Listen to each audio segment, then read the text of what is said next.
News first channel ಹಾಗೂ ಡಿಜಿಟಲ್ನಲ್ಲಿ ಜಾಹೀರಾತು ನೀಡಲು ಈ ನಂಬರ್ಗೆ ಸಂಪರ್ಕಿಸಿ. ನಾಡಿನ ಸಮಸ್ತ ಜನತೆಗೆ ಗೌರಿ ಗಣಪತಿ ಹಬ್ಬದ ಹಾರ್ದಿಕ ಶುಭಾಶಯಗಳು.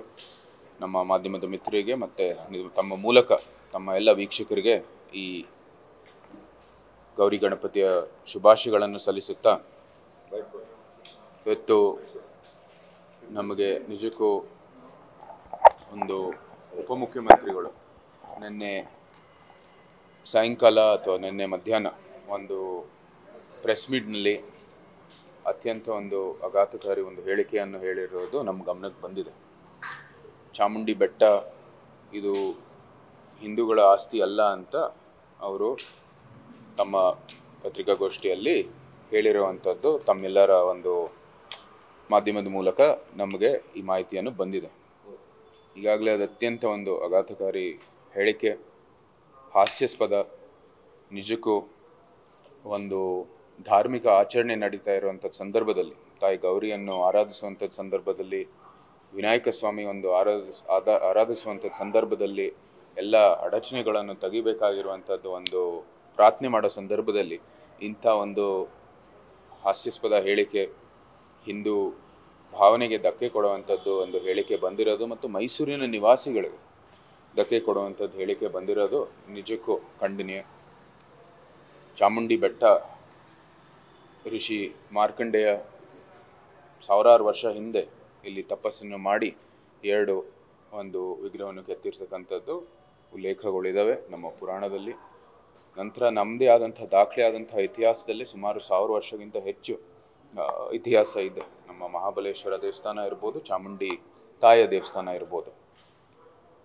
ಆ ಸಮಯದಲ್ಲಿ ಯಾವುದೇ ಬೇರೆ ಧರ್ಮಗಳೇ ಇರಲಿಲ್ಲ. ಇಲ್ಲಿ ಧರ್ಮ ನಮ್ಮ ಬೌದ್ಧ ಧರ್ಮ ಇರೋ, ಅದು ಭಾರತೀಯ ಧರ್ಮನೇ. ಜೈನ ಧರ್ಮ ಒಂದು ಬಿಟ್ಟರೆ ಇನ್ನು ಬಿಟ್ಟಿರೋದು ನಮ್ಮದು ಹಿಂದೂ ಧರ್ಮ.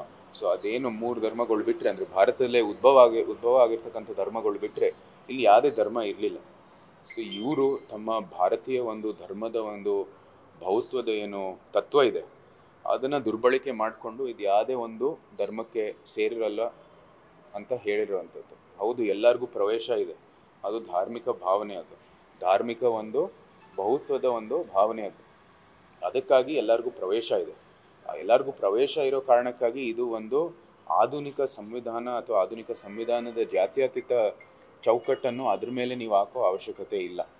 ಇದು ಅದಾಗೆ ತಮ್ಮ ಬಹುತ್ವದ ಒಂದು ಏನು ತತ್ವ ಇದೆ, ಅದಕ್ಕಾಗಿ ಈ ಆಧುನಿಕ ಜಾತ್ಯತೀತ ಒಂದು ದೃಷ್ಟಿಕೋನದಿಂದ ನಾವು ನೋಡ್ಬೋದು. ಆದರೆ ಇದು ಒಂದು ಭಾರತೀಯ ಧರ್ಮ, ಅದರಲ್ಲೂ ಸಹ ಹಿಂದೂ ಧರ್ಮಕ್ಕೆ ಸೇರಿರುವಂಥದ್ದು ಒಂದು ಶಕ್ತಿಪೀಠ. ಸಾವಿರಾರು ಲಕ್ಷಾಂತರ, ಬಹುಶಃ ನಾವು ಕ್ರೋರ್ಸ್ ಒಂದು ನಂಬಿಕೆ ಇದೆ ತಾಯಿ ಮೇಲೆ. ತಮ್ಮ ಎಲ್ಲ ಒಳ್ಳೆಯದಾಗಲಿ ಅಂತ ಪ್ರಾರ್ಥನೆ ಮಾಡ್ತಾರೆ. ಈ ನಿಟ್ಟಿನಲ್ಲಿ ಇಂಥ ಒಂದು ಖಂಡನೀಯ ಅಥವಾ ಒಂದು ಹಾಸ್ಯಾಸ್ಪದ ಹೇಳಿಕೆ ಹೇಳೋ ಅವಶ್ಯಕತೆ ಇಲ್ಲ. ಉಪಮುಖ್ಯಮಂತ್ರಿಯವರು ಇದಕ್ಕೆ ಅವರು ಮುಂದೆ ಇಂಥ ಒಂದು ಬೇಜವಾಬ್ದಾರಿಯುತ ಒಂದು ಹೇಳಿಕೆ ಹೇಳಬಾರ್ದು ಅಂತ ನಾವು ಆಗ್ರಹಿಸ್ತೀವಿ. ಇದು ಟಾರ್ಗೆಟ್ ಆಗಿ ಇಟ್ಕೊಂಡಿದ್ದಾರೋ ಇಲ್ವೋ ಅಂತ ನೀವು ಅವ್ರನ್ನೇ ಪ್ರಶ್ನೆ ಮಾಡಬೇಕಾಗಿದೆ. ಆದರೆ ಕೆಲವು ಸಂಗತಿಗಳಿದ್ದಾವೆ. ಒಂದು, ಪ್ರಾಧಿಕಾರವನ್ನು ಸೃಷ್ಟಿಸುವುದು ಈ ಸರ್ಕಾರನೇ ಮಾಡಿರ್ತಕ್ಕಂಥದ್ದು. ಆ ಬೆಟ್ಟವನ್ನು ಅವರ ನಿಯಂತ್ರಣದಲ್ಲಿ ತಗೊಳ್ಳಿಕ್ಕೆ ಅವರು ಪ್ರಯತ್ನವನ್ನು ಮಾಡಿದ್ದಾರೆ. ಜೊತೆಗೆ ಇಲ್ಲಿ ಒಂದು ಚಾಮುಂಡಿ ಬೆಟ್ಟ ಒಂದೇ ಅಲ್ಲ, ಅಲ್ಲಿ ಆಂಜನೇಯ ದೇವಸ್ಥಾನ ಬೆಂಗಳೂರಲ್ಲಿರೋದು ಕೂಡ ಒಂದು ಸರ್ಕಾರದ ನಿಯಂತ್ರಣಕ್ಕೆ ತಗೊಂಡಿದ್ದಾರೆ. ಬರೀ ಹಿಂದೂ ದೇವಸ್ಥಾನ ದೇವಾಲಯಗಳನ್ನು ಗುರಿ ಇಟ್ಕೊಂಡು ಇದು ಸರ್ಕಾರದ ನಿಯಂತ್ರಣಕ್ಕೆ ತಗೊಳ್ತಾ ಇರೋದು ನಾವು ಈ ರಾಜ್ಯ ಸರ್ಕಾರ, ಈ ಕಾಂಗ್ರೆಸ್ ಆಡಳಿತದಲ್ಲಿರುವಾಗ ನಾವು ನೋಡ್ತಾ ಇದ್ವಿ. ಜೊತೆಗೆ ಇಂಥ ಒಂದು ಹಿಂದೂ ಧರ್ಮಕ್ಕೆ, ಹಿಂದೂ ಭಾವನೆಗೆ ಧಕ್ಕೆ ಕೊಡುವಂಥದ್ದು ಹೇಳಿಕೆಗಳು ಹೆಚ್ಚಾಗ್ತಾ ಬಂದಿದ್ದಾವೆ. ಇದು ನಿಜಕ್ಕೂ ಒಂದು ಖಂಡನೀಯ ಬೆಳವಣಿಗೆ.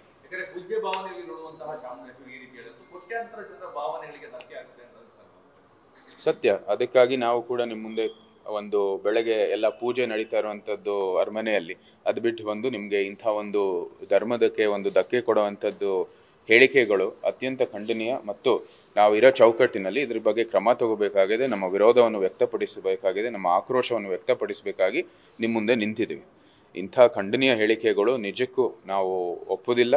ಮತ್ತು ಜವಾಬ್ದಾರಿಯುತ ಸ್ಥಾನದಲ್ಲಿರುವಂಥದ್ದು ಉಪಮುಖ್ಯಮಂತ್ರಿಗಳು ಅವರ ಒಂದು ಸ್ಥಾನದಿಂದ ಇದೆಲ್ಲ ಬರೋದು ನಿಜಕ್ಕೂ ನಮಗೆ ಆಘಾತಕಾರಿ ಅಂತ ಹೇಳಬೇಕು. ಧಾರ್ಮಿಕ ಕ್ಷೇತ್ರಗಳಲ್ಲಿ ಧಾರ್ಮಿಕ ಕೆಲಸಗಳಲ್ಲಿ ರಾಜಕಾರಣ ಆಗ್ತಾ ಇದೆ ಅಂತ ಅನ್ಸಲ್ವಾ ಇತ್ತೀಚಿನ ದಿನಗಳಲ್ಲಿ? ಧಾರ್ಮಿಕ ಸ್ಥಳಗಿಂತ ಹಿಂದೂ ಸ್ಥಳಗಳಲ್ಲಿ ರಾಜಕೀಯ ಆಗ್ತಾ ಇದೆ. ಬಹುಶಃ ನಾವು ಬೇರೆ ಬೇರೆ ಕ್ಷೇತ್ರದಲ್ಲಿ ಧರ್ಮಸ್ಥಳದಲ್ಲೂ ನೋಡ್ಬೋದು. ನಾನು ಅಲ್ಲಿ SIT ನಡೀತಾ ಇರೋ ಸಂದರ್ಭದಲ್ಲಿ ನಾನು ಹೇಳಿದೆ, ನಾವು ಜಾಸ್ತಿ ಹೇಳಕ್ಕೆ ಹೋಗಲ್ಲ, ಆದರೆ ದಿನಕ್ಕೊಂದು ಸತ್ಯ ಬರ್ತಾ ಇದೆ. ಮತ್ತು ಯಾವ ರೀತಿಯ ಪೂರ್ತಿ ಪ್ರಕ್ರಿಯೆನೂ ಕೂಡ ನಡೆದಿದೆ ಅದರದ್ದು ಕೂಡ ನಮಗೆ ಭಾಳ ಪ್ರಶ್ನೆಗಳಿದ್ದಾವೆ. ಆದರೆ ಇವತ್ತು ನಾವು ನಿಂತಿರೋದು ಈ ಒಂದು ಹೇಳಿಕೆಯ ಹಿನ್ನೆಲೆಯಲ್ಲಿ ಅತ್ಯಂತ ಖಂಡನೀಯ ಮತ್ತು ಆಘಾತಕಾರಿ ಒಂದು ಹೇಳಿಕೆ.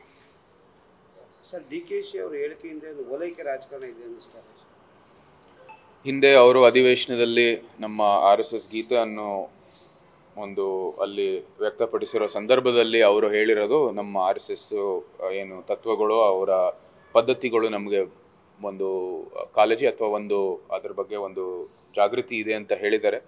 ಆದರೆ ಇವಾಗ ಬಹುಶಃ ಅವರ ಪಕ್ಷದಿಂದ ಮತ್ತು ಅವರ ಏನು ಬೆಂಬಲಿಗರಿದ್ದಾರೆ ಅದಕ್ಕೆ ವಿರೋಧವನ್ನು ವ್ಯಕ್ತಪಡಿಸಿರೋ ಕಾರಣಕ್ಕಾಗಿ ನಾನು ಅದಕ್ಕೆ ಕ್ಷಮೆ ಕೇಳ್ತೀನಿ ಅಂತ ಹೇಳಿದ್ದಾರೆ.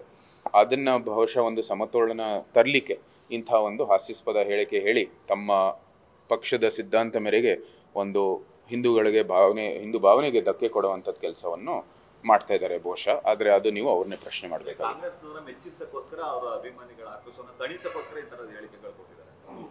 ಅದಿರ್ಬೋದು, ನನ್ನ ಸ್ಪಷ್ಟವಾಗಿ ನಾವೇನು ಹೇಳೋಕ್ಕಾಗಲ್ಲ. ಯಾಕಂದರೆ ಅದು ಅವರು ಹೇಳಿರ್ತಕ್ಕಂಥದ್ದು ಏನಕ್ಕೆ ಹೇಳಿದ್ದಾರೆ, ಅವರ ಒಂದು ಬೆಂಬಲಿಗರಿಗೆ ಒಂದು ಸಮತೋಲನ ತರಲಿಕ್ಕೆ ಅವ್ರು ಹೇಳಿದಾರ ಅಥವಾ ಅವರು ಇಂಥ ಒಂದು ನಂಬಿಕೆ ನಿಜಕ್ಕೂ ಅವರಲ್ಲಿ ಇದೆಯಾ ಅಂತ ನೀವು ಅವ್ರನ್ನೇ ಪ್ರಶ್ನೆ ಮಾಡಿ. ಈಗ ರಾಜ್ಯದಲ್ಲಿ ಅನೇಕ ಸಮಸ್ಯೆಗಳಿದ್ದಾವೆ. ಪದೇ ಪದೇ ಈ ಕಾಂಗ್ರೆಸ್ ಇದು ಪದಾಧಿಕಾರಿಗಳಿರ್ಬೋದು, ಕಾಂಗ್ರೆಸ್ನ ವರಿಷ್ಠರು ಇರ್ಬೋದು, ಅತ್ಯಂತ ಒಂದು ಗಂಭೀರ ಒಂದು ಸಮಸ್ಯೆ ಇರುವಾಗ ಇಂಥ ಒಂದು ಹಾಸ್ಯಾಸ್ಪದ ಹೇಳಿಕೆ ಹೇಳಿ ಆ ವಿಚಾರವನ್ನು ಮುಚ್ತಾರೆ. ಹಿಂದೆ ನಮ್ಮ ಮೈಸೂರಿನಲ್ಲಿ ಡ್ರಗ್ಸ್ ಘಟಕವನ್ನು ನಮಗೆ ಮಹಾರಾಷ್ಟ್ರ ಪೊಲೀಸನ್ನು ಪತ್ತೆ ಮಾಡಿರೋ ಸಂದರ್ಭದಲ್ಲಿ ಈ ಒಂದು ಟಿಪ್ಪು ವಿಚಾರವನ್ನು ತಂದರು. ಇದೇ ರೀತಿ ಇವಾಗ CAG ರಿಪೋರ್ಟಲ್ಲಿ ನಮ್ಮ ಆರ್ಥಿಕ ಪರಿಸ್ಥಿತಿ ಅತ್ಯಂತ ಒಂದು ಕೀಳುಮಟ್ಟದಲ್ಲಿದೆ ಅಂತ ಒಂದು ಭಾಳ ಸ್ಪಷ್ಟವಾಗಿ ಬಂದಿದೆ. ಅದನ್ನು ಸಹ ಮುಚ್ಚೋದಕ್ಕೆ ಅಥವಾ ಈ ಏನು ಧರ್ಮಸ್ಥಳದ ಗಂಭೀರವಾದಂಥ ಆರೋಪಗಳು ಅದ್ರ ಬಗ್ಗೆ ಒಂದೊಂದು ಸತ್ಯಗಳು ಬರ್ತಾ ಇರುವಂಥದ್ದು ಮುಚ್ಚೋದಕ್ಕೆ ಇಂಥ ಒಂದು ಹಾಸ್ಯಾಸ್ಪದ ಹೇಳಿಕೆ ಹೇಳ್ತಾ ಇದ್ದಾರೆ ಅಂತ ಸಹಜವಾಗಿ ನಮಗೆ ಒಂದು ಪ್ರಶ್ನೆ ಇದೆ. ಧರ್ಮಸ್ಥಳ ಟಾರ್ಗೆಟ್ ಆಗ್ತಾ ಇದೆಯೋ ಇಲ್ವೋ, ಇವರು ಅದಕ್ಕಾಗಿ ಒಂದು ಮಧ್ಯಂತರ ವರದಿಯನ್ನು ಕೊಡಬೇಕಾಗಿದೆ. SIT ಅಲ್ಲಿ ಏನೇನು ಸಿಕ್ಕಿದೆ ಇಲ್ವೋ ಅದು ಭಾಳ ಸ್ಪಷ್ಟವಾಗಿ ಹೇಳಬೇಕಾಗಿದೆ. ಸುಮ್ಮನೆ ಒಂದೊಂದು ಸಣ್ಣ ಮಾಹಿತಿ ಬೇಕಾಗಿಲ್ಲ, ಸ್ಪಷ್ಟವಾಗಿ ಅಧಿಕೃತವಾದಂಥ ಒಂದು ಮಧ್ಯಂತರ ವರದಿ ಬೇಕಾಗಿದೆ. ಈಗ ಪರಿಸ್ಥಿತಿ ಈ ರೀತಿ ಇದೆ. ಒಂದು ವೇಳೆ ಪ್ರಾಧಿಕಾರ ಆಗಿ ಸರ್ಕಾರ ಸಂಪೂರ್ಣ ಇದಾದರೆ ಯಾವ ರೀತಿ ಆಗ್ಬೋದು ಪರಿಸ್ಥಿತಿ ಅಂತ ಇವಾಗಲೇ ಹೇಳಿದ್ವಿ, ಇದು ಬೇಕಾದಷ್ಟು ಉದಾಹರಣೆಗಳಿದ್ದಾವೆ. ಎಲ್ಲಿ ಸರ್ಕಾರ ದೇವಾಲಯಗಳು ತಮ್ಮ ನಿಯಂತ್ರಣಕ್ಕೆ ತಗೊಳ್ತಾರೆ, ಅವರು ಅದು ಧಾರ್ಮಿಕ ಆಚರಣೆಯಿಂದ ಅಲ್ಲ, ಒಂದು ಪ್ರವಾಸೋದ್ಯಮ ಸ್ಥಳ ಅಥವಾ ಒಂದು ಜನರು ಅದಕ್ಕೆ ಹೋಗ್ಬಿಟ್ಟು ಒಂದು ಪ್ರಯಾಣಕ್ಕಾಗಿ ಅಲ್ಲಿ ಹೋಗ್ತಾ ಇದ್ದಾರೆ ಆ ದೃಷ್ಟಿಯಿಂದ ನೋಡ್ತಾರೆ. ಇದು ಪ್ರಥಮವಾಗಿ ಒಂದು ಧಾರ್ಮಿಕ ಸ್ಥಳ. ಆ ದೃಷ್ಟಿಕೋನದಿಂದ ಬರೀ ಹಿಂದೂ ಧರ್ಮ ಪಾಲಿಸೋರು ಮತ್ತು ಹಿಂದೂ ಧರ್ಮಕ್ಕೆ ಒಂದು ಚೌಕಟ್ಟು ಕೊಡೋರಿಗೆ ಅದನ್ನ ಒಂದು ಮುಂದುವರಿಬೋದು. ಅದಕ್ಕಾಗಿ ಬೆಟ್ಟ ಹಿಂದೂಗಳು ಅಥವಾ ಹಿಂದೂಗಳ ಆಸ್ತಿನೇ ಆಗಬೇಕಾಗಿದೆ. ಅದು ಇವತ್ತು ಸಹ ಒಂದು ಹಿಂದೂ ಆಸ್ತಿನೇ, ಅದರಲ್ಲಿ ಏನೋ ಒಂದು ಅನುಮಾನ ಇಲ್ಲ. ಉಪಮುಖ್ಯಮಂತ್ರಿ ಒಂದು ಇಂಥ ಒಂದು ಆಘಾತಕಾರ ಒಂದು ಹೇಳಿಕೆ ಹೇಳೋದ್ರಿಂದ ಇದೇನು ಬದಲಾವಣೆ ಆಗೋಕ್ಕೆ ಸಾಧ್ಯವಿಲ್ಲ. ಯಾಕಂದ್ರೆ ಸರ್, ಪ್ರಾಧಿಕಾರದ ಕಾನೂನು ಹೋರಾಟ ಮುಂದುಗಡೆ ನಡೀತಾ ಇದೆ. ಜನಗಳಿಗೆ ಏನು ಕರೆ ಕೊಡ್ಬೋದು, ತಮ್ಮ ಹೋರಾಟ ಏನಿದೆ ಸರ್, ಪ್ರಾಧಿಕಾರದ ಹೊರತಾಗಿ ಧಾರ್ಮಿಕವಾಗಿ ಉಳಿಸ್ಕೋಬೇಕು ಅಂತಿದೆ?